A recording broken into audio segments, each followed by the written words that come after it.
ছেঁড়া জামা পরে একা বনের রাস্তাতে যাচ্ছিলাম, ভাবলাম আজ দিনটা ভালোই যাবে। ওরে বাবা, এ কি দেখছি? একটা বিশাল সাপ এই মাছুম বেজিটাকে পেঁচিয়ে ধরেছে।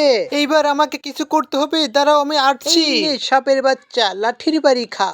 আমার বন্ধুকে ছেড়ে দে। ভয় নেই বন্ধু, এই নাও একটু পানি খেয়ে নাও। সাবধানে থেকো, আমি চললাম। বন্ধুকে বিদায় জানিয়ে আমি স্কুলের সামনে পৌঁছাতেই আমাকে কয়েকজন লোক এসে ধরে নিয়ে গেল। ওরা আমাকে বিমানে করে কোথায় নিয়ে যাচ্ছে? লোকটা কত নির্দয় ভাবে ফেলে দিল আমাকে, দেখুন। কান্না চেপে আমি এই নোংরা টয়লেটে পরিষ্কার করছি। উফ, আমার ভাগ্য এত খারাপ কেন? ক্লান্ত শরীর খাবার নিয়ে যাওয়ার সময় হাত থেকে পড়ে গেল। ওহ, এখন কি হবে? লোকটা আমাকে তুলে মারতে শুরু করলো এবং বিমান থেকে জ্যান্ত ফেলে দিল। বন্ধুরা, আমি কি আদৌ জীবিত ফিরে আসতে পারবো সেটি দেখে রেখে আমার চ্যানেলটিকে সাবস্ক্রাইব করে পাশে থাকো। অনেক উঁচু থেকে পড়ে আমি জ্ঞান হারিয়ে ফেলেছি, আমার শরীর সারা রক্তে ভিজে গেছে।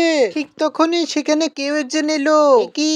এ তো সেই বন্ধুটি যাকে আমি সাপের হাত থেকে বাঁচিয়েছিলাম। সে আমার এই অবস্থা দেখে খুব কাঁদছে।